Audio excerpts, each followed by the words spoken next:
Good morning. I'm Dr. Karthik Babu, Senior Consultant Cardiologist at Kamnini Hospitals, King Koti.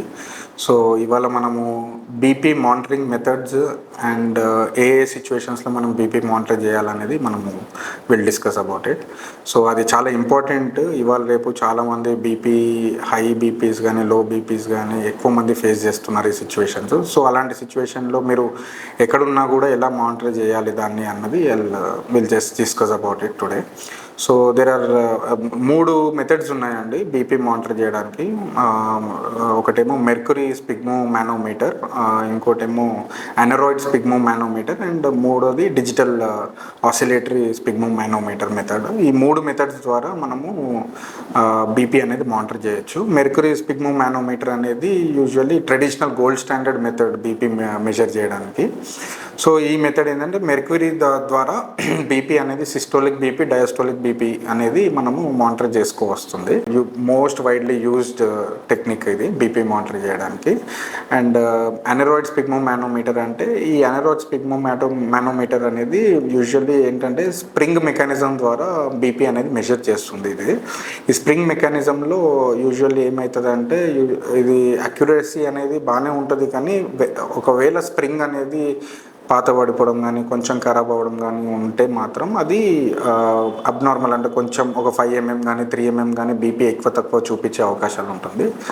Next digital sphygmomanometer. ఈ digital స్పిగ్మో మానోమీటర్లో ఏంటంటే oscillatory method ద్వారా డిజిటల్గా మీరు మానిటర్ చేసుకోవస్తుంది. As I told you, first mercury sphygmomanometer and usually the aneroid స్పిగ్మో మానోమీటర్కి కొంచెం స్కిల్ అవసరము, అంటే స్టెత్ కానీ పాల్పేషన్ మెథడ్ ద్వారా మనము చూడాల్సి వస్తుంది. సో దానికి కొంచెం స్కిల్ అవసరం కాబట్టి అందరూ కొంచెం ఊర్లలో కానీ అక్కడిక్కడ మానిటర్ చేయడం అనేది, సెల్ఫ్ మానిటరింగ్ అనేది చాలా కష్టం. బట్ డిజిటల్ స్పిగ్మో మానోమీటర్ అనేది జస్ట్ బటన్ ప్రెస్ చేస్తే మీకు BP, systolic, diastolic and heart rate 3 కూడా మానిటర్ చేసుకోవడానికి ఉంటుంది. బట్ అక్యురసీ రేట్ అనేది కొంచెం వేరీ అవుతుంది from digital sphygmomanometer to mercury and aneroid స్పిగ్మో మానోమీటర్కి. సో ఏ సిచ్యువేషన్స్లో మనం బీపీ చూసుకోవాలి? సో 3 సిచ్యువేషన్స్ ఉంటాయండి. ఒకటి ఆఫీస్ బీపీ మానిటరింగ్, లేదా హోమ్ బీపీ మానిటరింగ్, లేదా third one is ambulatory BP monitoring.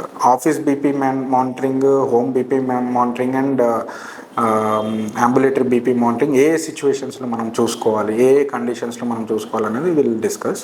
Usually office BP monitoring అనేది మనం ఆఫీస్ ఎన్విరాన్మెంట్లో ఉన్నప్పుడు యూజువల్లీ 2 రికార్డింగ్స్ తీసుకోవాలి. 2 రికార్డింగ్స్ తీసుకొని దాన్ని ఆ 2 యొక్క యావరేజ్ తీసుకొని అది మనము కన్సిడర్ చేయాలి ఆ బీపీని. సో ఈ ఆఫీస్ బీపీ అనేది ఎలాంటి సిచ్యువేషన్లో మనం చూడాలి అంటే, కొత్తగా బీపీ ఉంది అని డౌట్ ఉన్న వాళ్ళకి, లేదా కొంచెం వర్క్ ప్రెషర్లో స్ట్రెస్లో ఉన్న వాళ్ళకి, headaches, recurrent headaches, neck pains ఇట్లాంటివి ఉన్న కండిషన్స్లో to diagnose BP and further evaluation, అంటే బీపీని కనుక్కొని దాని తర్వాత ట్రీట్మెంట్ కానీ ఇన్వెస్టిగేషన్స్ కానీ చేసుకునే సిచ్యువేషన్లో ఆఫీస్ బీపీ అనేది మెజర్ చేయాలి. 2 రికార్డింగ్స్ తీసుకోవాలి, దాంట్లో యావరేజ్ తీసుకొని will have to consider that BP. So home BP అనేది ఆల్రెడీ ట్రీట్మెంట్ మీద ఉన్న వాళ్ళు ఫాలోఅప్ కోసం అనేది ఈ హోమ్ బీపీ అనేది you will have to record. ఈ హోమ్ బీపీలో ఏంటంటే మార్నింగ్ ఒకసారి బిఫోర్ బ్రేక్ఫాస్ట్ అండ్ ఈవినింగ్ ఒకసారి రికార్డ్ చేసుకోవాల్సి ఉంటుంది. అరౌండ్ నైట్ 7-8 o'clockకి ఒకసారి రికార్డింగ్ చేసుకోవాల్సి వస్తుంది. సో ఈ టూ ప్లస్ ఇంకొకసారి మధ్యాహ్నం కూడా చూసుకుంటే 3 రికార్డింగ్స్ ఒక యావరేజ్ తీసుకొని హోమ్ బీపీ అనేది మనము కన్సిడర్ చేసుకోవాల్సి వస్తుంది. ఇది ఆల్రెడీ ట్రీట్మెంట్ మీద ఉండి just no have an idea, ఒక ఐడియా ఉండి బీపీ చూసుకునే వాళ్ళకి ఇది చాలా యూస్ఫుల్ ఉంటుంది.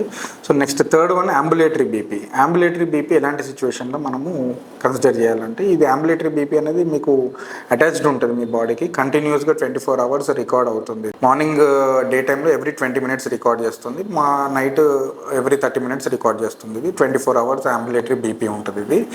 సో ఇది రెసిస్టెంట్ హైపర్ టెన్షన్, అంటే already 2-3 drugs, 3 tablets BP tablets వాడినాక కూడా ఒకవేళ బీపీ అనేది ఎక్కువ వస్తుంది, సిమ్టమ్స్ అనేది తగ్గట్లేదు, ఇంకా కంటిన్యూస్గా అలానే సిమ్టమ్స్ ఉంటున్నాయి అని అనుకున్న వాళ్ళని రెసిస్టెంట్ హైపర్ టెన్షన్ అంటాం.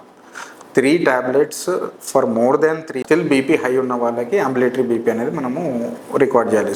Both day time night time స్లీప్లో కూడా రికార్డ్ అవుతుంది. సో ఈ రెండింటి ద్వారా మనకి ఏంటంటే అక్యురేట్గా ట్రీట్మెంట్ ఇవ్వడానికి ఉంటుంది.